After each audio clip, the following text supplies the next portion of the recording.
अस्सलाम वालेकुम। कैसे हैं आप सब? Welcome back to my channel.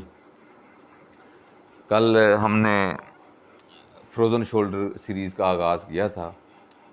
तो कल की वीडियो के अंदर हमने फ्रोज़न शोल्डर होता क्या है, उसकी वजूहात क्या होती हैं, उसकी अलामात क्या हैं, उसका इलाज क्या है, उसकी एक्सरसाइजेज़ कैसे कैसे हैं, और उनके अंदर हमने कल वार्म अप एक्सरसाइजेज़ मैंने आपको कल बताएं। वार्म अप एक्सरसाइजेज़, जब भी हम फ्रोज़न शोल्डर की एक्सरसाइज करने लगेंगे तो उससे पहले हमने अपने कंधों को वार्म अप कर लेना है ताकि हमें एक्सरसाइजेज करने में आसानी हो।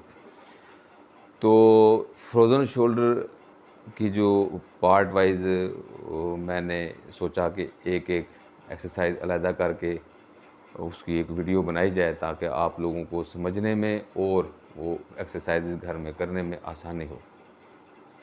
तो फ्रोज़न शोल्डर सीरीज़ की आज हम दूसरी वीडियो बना रहे हैं, लेकिन ये प्रॉपर अब एक्सरसाइज की वीडियो है, जबकि कल वाली जो वीडियो थी उसके अंदर फ्रोज़न शोल्डर होता क्या है, उसकी वजूहात क्या होती हैं, उसकी अलामात क्या होती हैं, उसका इलाज कैसे हो सकता है, उसका जो एक्सरसाइजेज़ हैं वो कैसे हो सकती हैं, वो कल हमने डिस्कस की थी। तो आज की जो हमारी वीडियो है इसके अंदर हम अपनी पहली एक्सरसाइज की तरफ चलते हैं। इस एक्सरसाइज के लिए अगर आपके घर में एक छोटा बिल्कुल आधा केजी पाव कोई ऐसे डंबल है तो बहुत अच्छा है। अदरवाइज़ आप कोई वेट इस तरह का सा थोड़ा बहुत हो वो हाथ में रख सकते हैं आप लोग। अगर ये भी नहीं है तो कोई छोटी सी बाल्टी ले लें, कोई बकेट ले लें, ठीक है, उसके अंदर थोड़ा बहुत पानी डाल लें, कोई रेत डाल लें, उसके अंदर हल्का सा बस वज़न, थोड़ा सा वज़न बनाने के लिए, कोई ज़्यादा नहीं, यही पाव डेढ़ पाव आधा किलो किलो जितना आप लोग ईज़िली एक्सरसाइज करते हुए उठा सकते हैं वो लेना है। जैसे कि मैंने ये देखें, जब घर के अंदर एक्सरसाइज करनी है तो फिर घरेलू चीज़ों का इस्तेमाल करना है ना। तो फिर अब हम बाहर से डंबल वगैरह वो तो उठा नहीं सकते। मैंने इस तरीके से ये देखें एक बॉटल ले ली, इसके अंदर मैंने थोड़ा सा ये पानी भर लिया हुआ है, इतना सा। तो ये जो एक्सरसाइज है इस एक्सरसाइज का नाम है pendulum exercise, pendulum stretching exercise, कुछ भी हम कह सकते हैं। तो चलते हैं हम अपनी एक्सरसाइज की तरफ। तो देखें आप कि ये करनी कैसे है।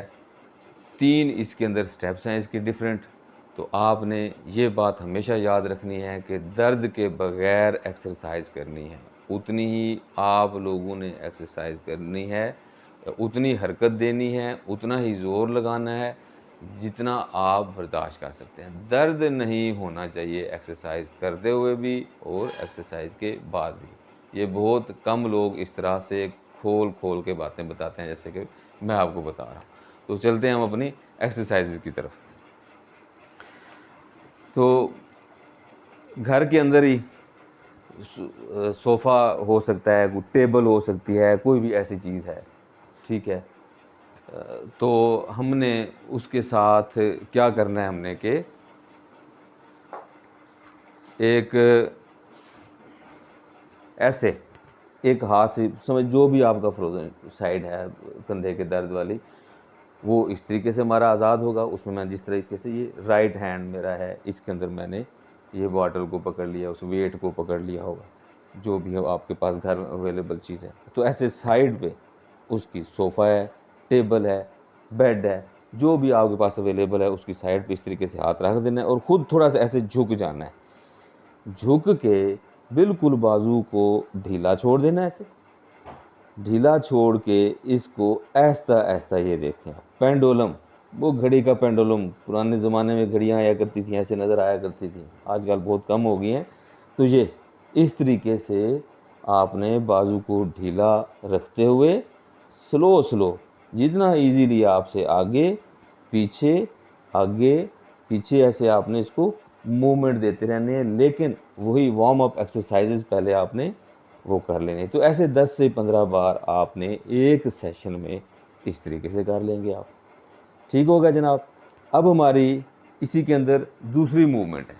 तो दूसरी मूवमेंट के अंदर हमने क्या करना है कि सिंपल, इसमें भी पोजीशन वही, लेकिन जिस तरह अभी हमने साइड पे रखा हुआ था इधर, तो अब हम थोड़ा इस साइड पे आ जाते हैं। ठीक हो गया। दरमियान में ऐसे रख दिया, हाथ वही उसी तरीके से टेक लगा लेना है। अब इसको ऐसे, पहले हम इस तरीके से कर रहे थे एक्सरसाइज ये वाली, अब क्या होगा, ये ऐसे साइड बाय साइड, ये अंदर और बाहर की जानिब, पहले आगे और पीछे की जानिब था, अब अंदर और बाहर की जानिब।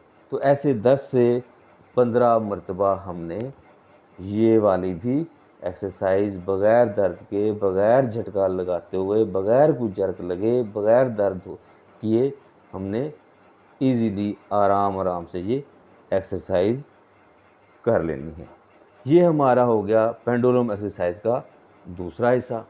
अब हमारी जो थर्ड एक्सरसाइज है उसमें भी सेम पोजीशन हमारी वही होगी, रुकू वाली हालत में थोड़ा सा ऐसे आगे की जानिब झुक जाना है, इसकी दूसरे हाथ से सपोर्ट ले लेनी है, और अब वही वेट वाला जो फ्रोज़न शोल्डर है हमारा, उसको हमने सर्कुलर मोशन में ऐसे घुमाना है।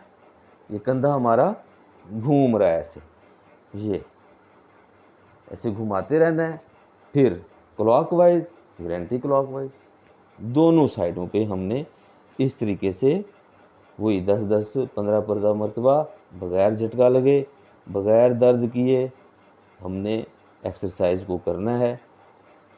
तो ये पेंडुलम एक्सरसाइज के 3 हिस्से थे जो आज हमने डिस्कस किए हैं जनाब, और मैंने आपको करके भी दिखाई हैं।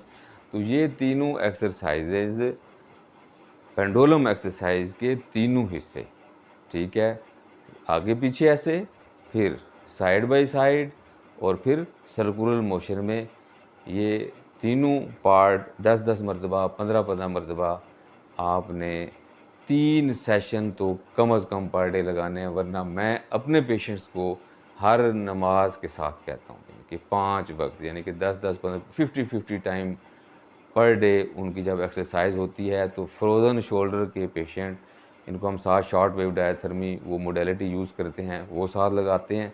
तो हफ्ता 10 दिन उसके सेशन होते हैं शॉर्ट वेव डायथर्मी के, उसके बाद साथ साथ ये एक्सरसाइजेज़ हैं, और भी बताऊंगा मैं आगे अगले हिस्सों में जो अब एक्सरसाइजेज़ आएंगी वो। इसीलिए मैंने सोचा कि पार्ट बाय पार्ट बनाए जाएँ ताकि आप लोगों को समझने में और करने में आसानी हो। तो वो फिर मैंने खुद जादुई अंदाज में लोगों को हफ्ते 10 दिन 2 हफ्ते के अंदर अंदर उनको फ्रोज़न शोल्डर, जिनको साल साल लग जाता है ठीक होते हुए, उनको मैंने ठीक होते हुए देखा है। वो क्या कि एक्सरसाइजेज़ अल्लाह पाक की ज़ात पे यकीन रखते हुए वो लोग करते हैं, हमारी बात मानते हैं, सुनते हैं, तो अल्हम्दुलिल्लाह वो रिकवर हो जाते हैं। ना उनको किसी सर्जरी की ज़रूरत पड़ती है, ना कोई इंजेक्शन लगवाने की ज़रूरत पड़ती है कंधे के अंदर, ना ही कोई मेडिसिन की कोई ऐसी ख़ास ज़रूरत पड़ती है। तो जनाब ये पहली एक्सरसाइज हमारी इस फ्रोज़न शोल्डर की सीरीज़ की जो थी उसकी दूसरी वीडियो आ गई हमारी। तो इंशाअल्लाह ताला आपने यकीन के साथ ये एक्सरसाइज करनी है। तो मिलते हैं अगली हिस्से में अगली वीडियो के साथ। तब तक के लिए अल्लाह हाफ़िज़।